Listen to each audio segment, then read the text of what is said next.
Welcome back to our new and improved 10/8 TV. In this revamped series airing bi-weekly, we're unlocking the past and digging into our cold cases. We'll also continue to give an inside look at our different units within the agency, and help you get to know more of our deputies. So let's jump in. 1959. That's the year of our oldest cold case, better known as the Walker family murder. After all these years, new technology is helping narrow the search for a possible suspect. Now, before we dig into that, it's important to go back to the basics. Let's break down what goes into investigating and solving a case. There's a float there and it comes right back out here, directly to the bed. A lot of things go into solving a case. I mean, you will get your initial report. It's going to require interviews, with the victim, interviews with witnesses, and then the attempt to locate and collect any kind of evidence, whether it's these days digital, or physical evidence. If it's a vehicle burglary, trying to get fingerprints off of the car or DNA. And then if the fingerprints come back to a suspect, find out why that person's fingerprints are on their car if they don't belong there. And then we can use that evidence to file charges or file an arrest warrant. Each investigation is unique. There's never a black and white of steps on how to proceed. It's just really how the case unfolds in front of you, and you just kind of have to go with it. Our Criminal Investigation Section, or CIS, is broken up into different squads or sectors. As a CIS sergeant, I'm assigned to one of our sectors, so I'm our Sector 3 sergeant, which means that I have 8 people that work for me. I have 6 detectives, 1 investigative aide, and 1 crime analyst. Before a detective can get to work, the CIS sergeants read through a list of reports from the night before. And the supervisor will then divvy those reports out to the detectives. We'll get assigned them in our famous green folders that we all have. Once a folder hits a detective's desk, they'll immediately contact the victim. This is Detective Sanchez with Sarasota County Sheriff's Office. They're going to do a kind of a repeat investigation of what patrol's already done. So they're going to interview all of those people again. So be it the victim, the complainant, witnesses. And then once they obtain all of their information from these previous interviews, obtain maybe some forensic evidence, video canvassing, then they'll meet with a suspect and attempt to do a suspect interview. And then hopefully make an arrest at the end. Do you work with other facets of the agency when working a criminal case? We work with every part of the agency. We work with patrol, we work with our TAC unit, we work with SWAT if we have to execute a search warrant. We work with aviation if we need assistance from the helicopter as far as obtaining surveillance. We work with intelligence, our narcotics detectives, our drug lab. We work hand in hand with our forensics unit with their results. We work with our forensics identification unit for fingerprints. We work with our crime analyst. We have our digital forensics unit that helps us quite a bit with the extraction of data from devices and the interpretation of those. You name it, they're generally going to be a part of the investigation in some fashion. So it's pretty much a team effort. 100%. Yeah, we could not do it by ourselves. We definitely don't do it by ourselves. CIS follows up on all felony cases and occasionally misdemeanors. So we are assigned just all normal general assignment cases, anywhere from a vehicle burglary all the way to a homicide.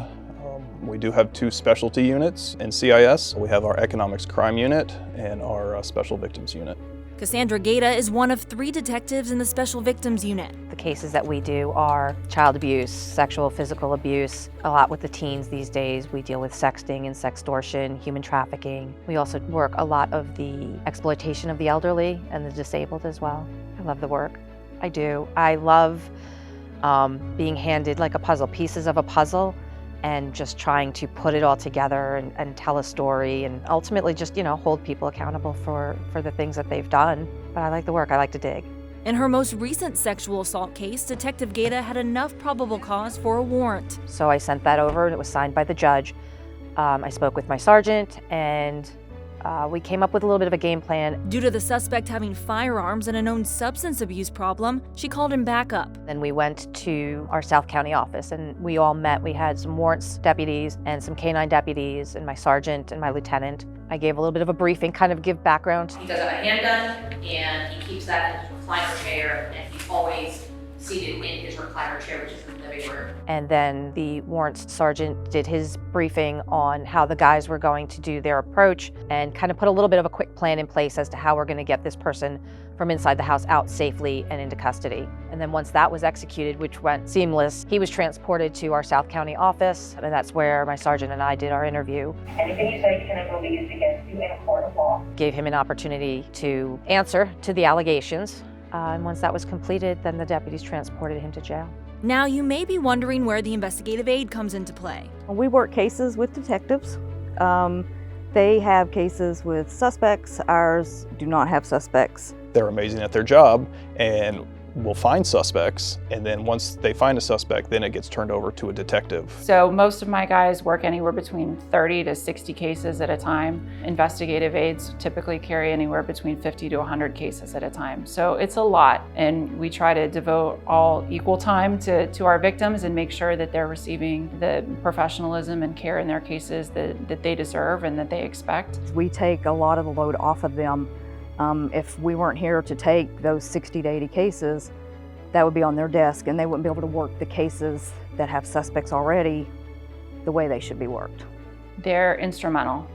We could not do what we do without them. CIS would fall apart without them. They're fantastic. It's all about working together for a common goal. You've got people that are depending on you to help them, to solve their crime, to get them answers, to hold people accountable. It's the coolest gig around. It's the hardest I've ever worked, the most fun I've ever had, being able to find all the pieces to the puzzle and putting everything together and bringing closure to these victims. What's that feeling for you when you find that missing puzzle piece and solve a case? It's what we do the work for, really, to get to that end goal of ultimately being able to identify who did what, how they did it, and bring justice for the victim. So it's a great feeling. It's just rewarding to be able to get somebody the justice that they deserve, to put the bad guy in jail, and to just see it completely through from pretty much start to finish. Now, I can only imagine the feeling when a case goes unresolved and cold. It's frustrating. There's times where we've just exhausted every investigative lead that we possibly have. In some cases, we have forensics evidence, but the technology's not there yet. So it might be something where we need to wait a year, 2, 3, before we're able to process a certain piece of forensic evidence that's going to get us to the point where we're able to identify a suspect. So yeah, it's frustrating, but we know that we always keep working on them. Nothing is ever closed. We just keep at it, and often we're able to bring closure eventually. It just may take a little bit longer than we would hope.